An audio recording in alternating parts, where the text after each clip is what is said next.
Good Morning Business, French Tech. La French Tech à 6h45, c'est Laurent Potel, le PDG et cofondateur de Rizocar qui est avec nous. Bonjour Laurent Potel. Bonjour à vous. Alors vous venez d'être racheté par la Société Générale. On est toujours hésitant parce que la French Tech en même temps c'est un aboutissement, le rachat, et en même temps ça peut être le début de la fin.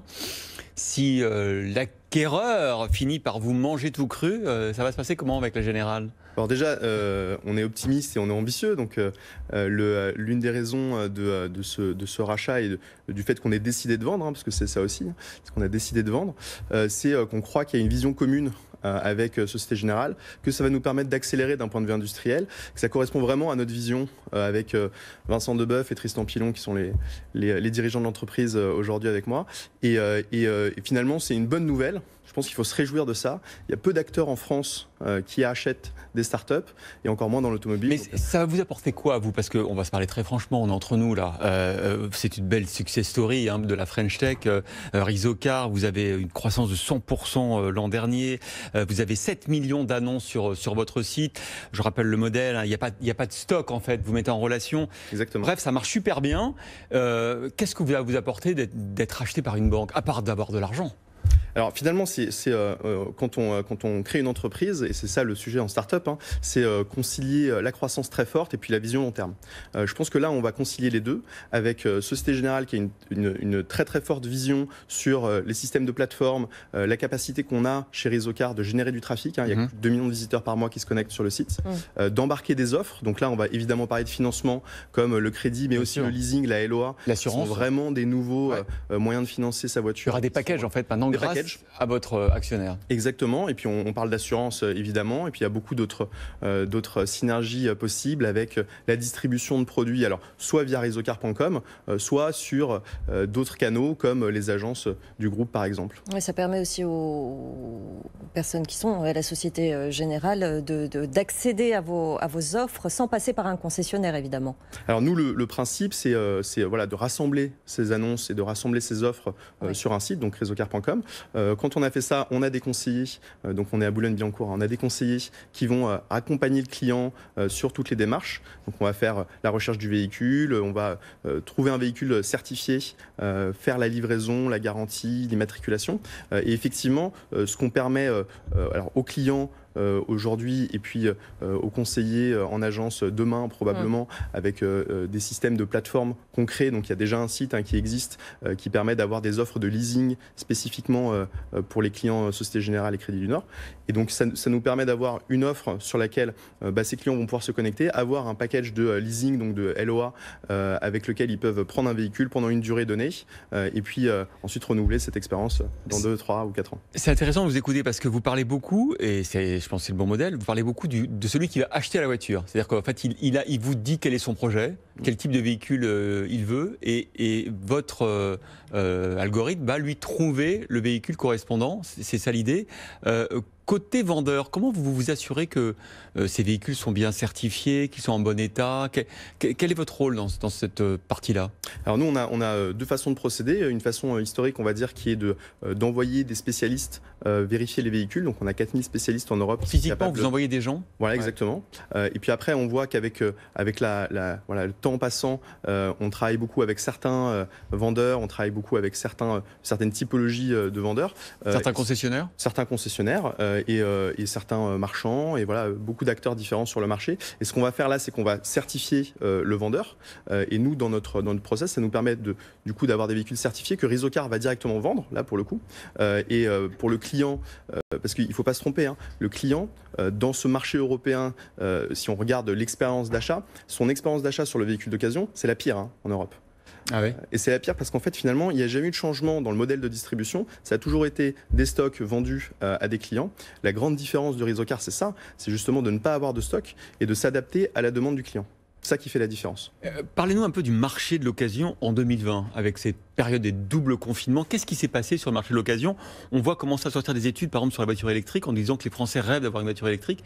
Mais évidemment, ce n'est pas ce qu'ils achètent dans le marché de l'occasion. Voilà, alors c'est vrai que nous, sur les 2 millions de visiteurs, on a quand même pas mal de statistiques maintenant. Ce qu'on voit, c'est que c'est à peu près 1% des recherches, 2% des recherches. L'électrique seulement. L'électrique.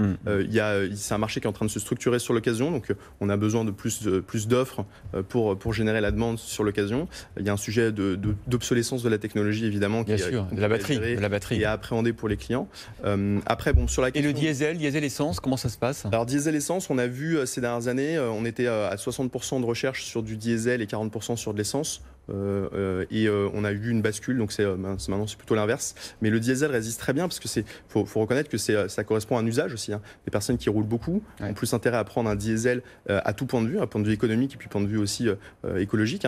Et ça c'est une réalité qu'on voit tous les jours, nous, avec des gens qui veulent acheter des véhicules qui leur servent. Quand vous parlez de 2020, on a l'impression que c'est une année normale, mais vous l'avez vécu comment avec les 2 confinements? Comment ça s'est passé en termes de demande, par exemple? Alors on a vu le marché de l'automobile pendant les confinements et notamment pendant le premier confinement. C'était un marché atone, quasiment à l'arrêt. Nous, le modèle permet de continuer, de poursuivre l'activité. Donc on a fait moins bien que ce qu'on espérait pendant les périodes de confinement, mais on a quand même fait une belle croissance puisqu'on était à peu près à x2 par rapport à l'an dernier.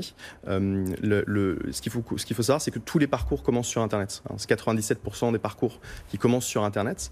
Avec Rizocar, on a la capacité de finir son parcours sur Internet aussi.